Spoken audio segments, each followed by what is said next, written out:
बिस्मिल्लाहिर्रहमानिर्रहीम अस्सलाम वालेकुम। जिस डच साइंटिस्ट ने पाकिस्तान में जल्जले की पेशन गोई की थी और उसके बाद आप सब ने देखा कि नेपाल और भारत की साइड पर जल्जला आया, पाकिस्तान के अंदर लोग शायद इस बात को अंडरस्टैंड नहीं करते कि ये जो सूरत हाल है वो कितनी भयानक है।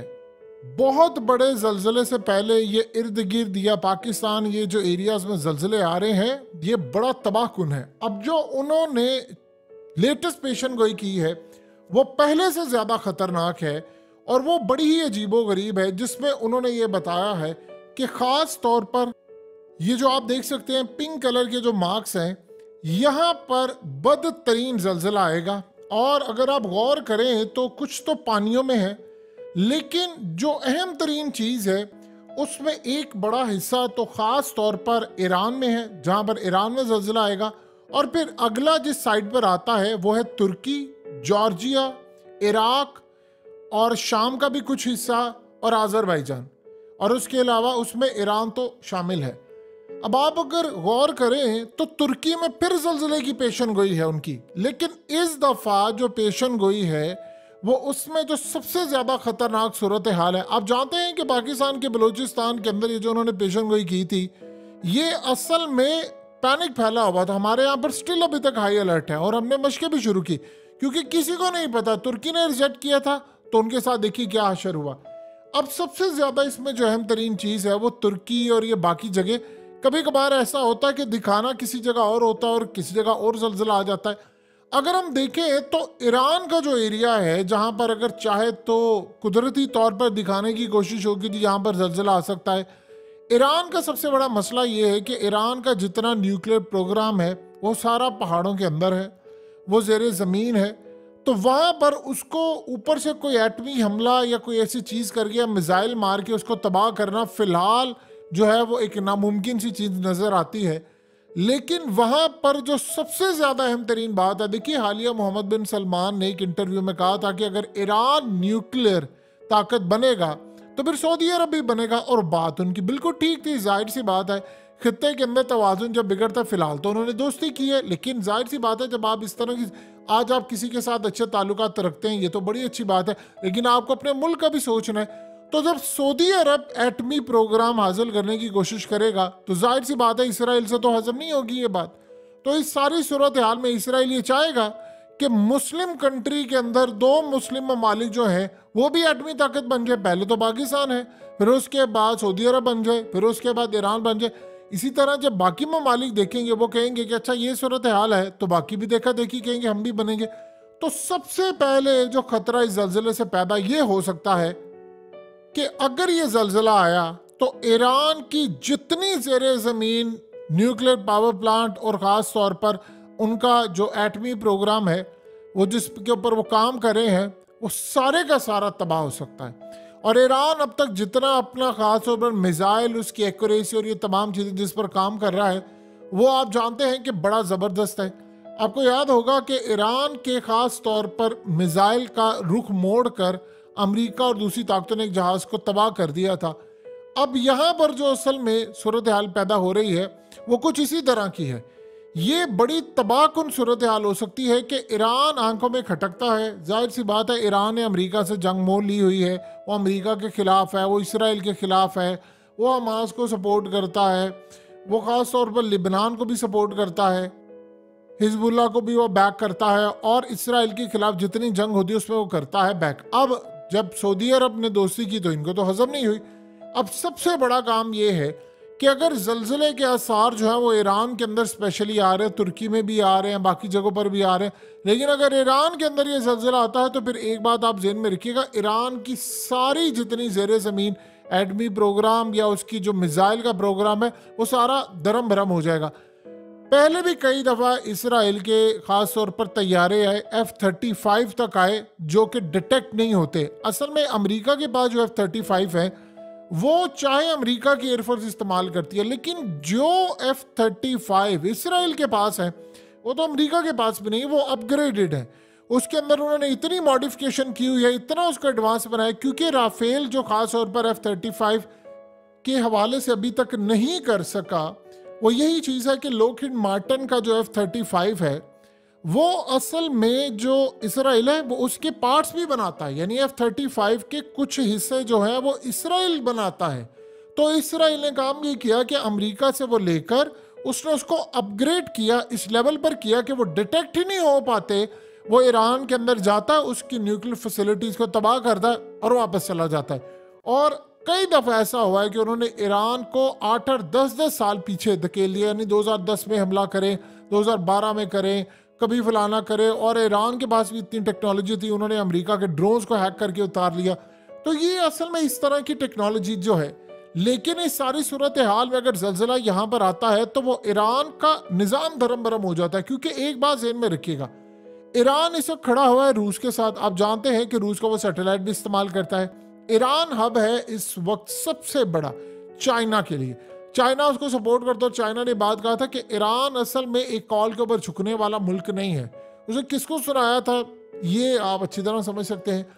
तो ईरान का जहां तक मामला है तो ईरान एक प्राइम टारगेट हो सकता है। अब दिखाया ऐसे जाए कि ये नेचुरल है, मिसाल के तौर पर अब आप ये देखिए कि इस बंदे ने जो कहा कि वो आने वाला जलजिला, उन्होंने बलूचिस्तान की बात की, लेकिन वो आ गया इंडिया के अंदर, नेपाल में आ गया और इंडिया में आ गया। और उसके बाद इसी तरह ये कहा जा रहा है कि ठीक है जी, अब हेडलाइंस क्या बन रही है इस वक्त, ये नहीं बन रही कि ईरान के अंदर, हेडलाइंस ये बन रही है कि तुर्की के अंदर फिर जलजिला आने की पेशन गोई हुई है और उसी जानिब से हुई है। लेकिन वो जलजिला आ जाए ईरान के अंदर और ईरान का सारा प्रोग्राम तबाह कर दे, क्योंकि उनको पता है कि ईरान अगर न्यूक्लियर एटमी प्रोग्राम तक पहुंच जाता है, आप जानते हैं कि उनके हालिया $6 अरब भी रिलीज किए, तो ईरान अगर एटमी प्रोग्राम तक किसी भी वजह से पहुंच जाता है तो उसने जाहिर सी बात है चाइना की मदद करनी है। उसने चाइना की मदद करनी है, उसने खास तौर पर मदद करनी है रूस की। वो रूस के साथ खड़ा होगा। तो रूस के साथ तो अभी एटमी प्रोग्राम के मामला हो रहे हैं। देखिए रूस के साथ तो इस तरह की सूरत हाल इस वक्त पैदा हो रही है कि वो कह रहे हैं कि जी हम रूस के ऊपर हमला करेंगे, रूस हमारे ऊपर हमला करेगा। रूस ने वहां पर ड्रिलिंग शुरू कर दी है और इसी के साथ साथ आप देखें तो ड्रिलिंग शुरू दूसरी जगह पर भी हुई है, यानी वो अमेरिका ने खुफिया तौर पर की थी, अभी उन्होंने अलार्म से बचाना शुरू कर दी है। तो ये जो सूरत हाल है उसमें ईरान बहुत बड़ा प्राइम टारगेट बन सकता है। दिखाना इस तरह है कि जलजिला होगा नेचुरल, लेकिन होगी पीछे टेक्नोलॉजी, लेकिन दिखाना नेचुरल। अब ये चीजें हो चुकी हैं, जब आप पूरी तरह तबाह नहीं कर पाते तो आप ये करते हैं। जाहिर सी बात है उनको तकलीफ है कि अगर ईरान बना लेगा तो सऊदी अरब भी बना लेगा, सऊदी अरब बनाएगा तो फिर तुर्की भी बना लेगा। वो पहले ही पाकिस्तान ने जब बनाया था 1998 से लेकर आज आप देख लें 2023 हो चुका है। आप सिर्फ 1 मिनट के लिए जरा रिवाइंड करें जिंदगी को, तो 2023 में पाकिस्तानियों का क्या हशर हो चुका है। जब से हमने एटमी प्रोग्राम अपना कंप्लीट किया तब से लेकर आज तक हमारे ऊपर हुआ क्या है, जंगे मुसल्लत है, तबाही है, दहशत गर्दी है, इकोनॉमी का बेड़ा गर्क है, हमारे इदारे तबाह हैं, हमारी क्रिकेट से लेकर हर तरह की चीज दुनिया में हम बदनाम हैं। उसके अलावा सबसे बदतरीन पासपोर्ट हमारे यहाँ है, हम मजहबी इलीट इतनी करप्ट है, हमारे यहाँ पर बुराई है, हमारी अदालतें काम नहीं करती, हमारे यहाँ पर लॉ एंड ऑर्डर का मसला है, पुलिस का मसला है। आप देखें कि उन्होंने सिस्टमैटिकली हमें इतनी बुरी तरह तबाह किया है कि हेनरी किसिंजर ने कहा था कि हम तुम्हें हॉरिबल एग्जाम्पल बनाएंगे, ऐसी एग्जाम्पल बनाएंगे कि दुनिया के अंदर तुम इबरत का निशान बन जाओगे। अब यकीन कीजिए हमें पता ही नहीं चला उन्होंने हमारे साथ ये सब कुछ कर दिया। अब आज देख लें कि उन्होंने हमारे साथ क्या किया। उन्होंने हमें कहा कि 35% अब जो सैलरी आती है उसके ऊपर आप टैक्स लगाए, यानी अप टू। अब इस सारी सूरत हाल में वो देखते हैं कि अगर जलजिला जो है, देखिए जलजिला बर्पा करना, बारिशें, मौसम बदलना, ये तमाम चीजें उनके दायरा इख्तियार में अब आ चुकी हुई हैं, वो बहुत हद तक आगे चले गए हैं। इस सारी सूरत हाल के अंदर अगर यहाँ पर आता है, अगर ईरान में कुछ होगा, एक बात ध्यान में रखिए, जिस तरह इन्होंने कहा था कि पाकिस्तान में आएगा, और ये पॉसिबिलिटी है अभी कि हो सकता है 1 हफ्ते बाद आ जाए, 2 महीने बाद आ जाए, 3 बाद आ जाए, कुछ नहीं कहा जा सकता। क्योंकि उन्होंने ये कहा है कि हम अभी तक ये नहीं कह सकते कि हमारी पेशन गोई 48 घंटों में होगी, जिस तरह पाकिस्तान के मीडिया पर रिपोर्ट हुआ। उसने कहा था कि 48 घंटों में चांसेस ज्यादा। लेकिन अब आप ये देखें कि आप टेक्टोनिक प्लेट्स की जो बात करते हैं वो आप एग्जैक्ट नहीं बता सकते। अब ये भी हो सकता है कभी कभार वो एग्जैक्ट हो, जो उसने बताया तो वो उस साइड पर आ गया, और ये भी पॉसिबिलिटी है कि जिन्होंने बर्पा करना है टेक्नोलॉजी के जरिए उन्होंने इधर की बजाय उधर कर दिया। इसी तरह अगर उसने अब ये कहा है कि तुर्की, शाम, अजरबैजान, जॉर्जिया और मेन एरिया ईरान, इराक भी है, मेन एरिया ईरान, यहाँ पर आए तो बाकियों को छोड़कर वो ईरान पर आ जाए, और ईरान पर अगर ज़ल्ज़ला है तो ये भी पॉसिबिलिटी है कि वो पाकिस्तान वाली साइड पर भी आ जाए। आप जानते हैं, क्योंकि आप जानते हैं कि ईरान का जो बॉर्डर है वो पाकिस्तान के साथ लगता है, तो और लगता भी वो वाला एरिया है जो बलूचिस्तान का भी। उन्होंने फिलहाल उस साइड पर नहीं कहा, जो आज पेशन गोई है वो थोड़ा सा अलग है ईरान के से, ईरान बहुत बड़ा है। लेकिन इस सूरत हाल में उसके नतीजे में क्या होगा, ये भी पॉसिबिलिटी है कि उनकी कोशिश पूरी हो कि ईरान के में एक रजीम चेंज हो जाए, तबाही हो। जब तबाही होती है, हालात ख़राब होते हैं, तो लोग बेजार होते हैं, इमदादी कार्रवाइयाँ नहीं होती, तो लोग कहते हैं कि जी हुकूमत ठीक नहीं है, फलाना नहीं है, तो इस तरह उनको रजीम चेंज करने का एक मौका मिल जाता है। इसी तरह इस सारी सूरत हाल के अंदर नॉर्थ कोरिया हो या जहाँ जहाँ भी जो चाइना के साथ खड़े हैं, रूस के साथ खड़े हैं, वो उनके खिलाफ जाते हैं। आप ये देख लें कि कोशिश तो उन्होंने पूरी की थी भारत के अंदर भी कि मोदी का भी तख्ता उल्टा जाए, उसको रिप्लेस किया जाए, -1 किया जाए, लेकिन असल में भारत इतनी बड़ी ताकत बन चुका हुआ है, ये अमेरिका को अंदाज़ा था नहीं कि वो इतनी बड़ी ताकत बन चुका है।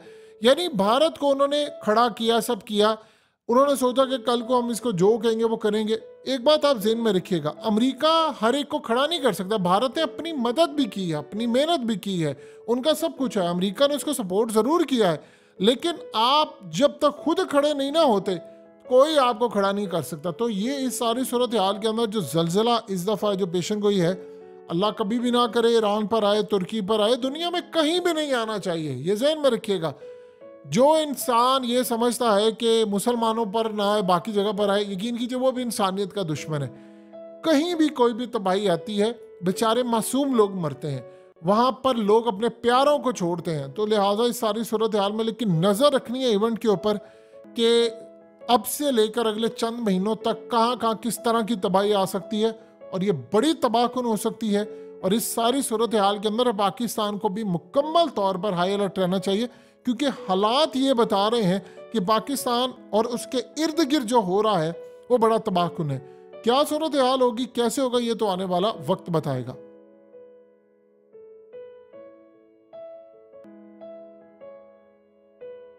हकीकत टीवी को सब्सक्राइब करना मत भूलें, वीडियो को लाइक करें, शेयर करें और कमेंट सेक्शन में अपनी राय का इजहार ज़रूर करें।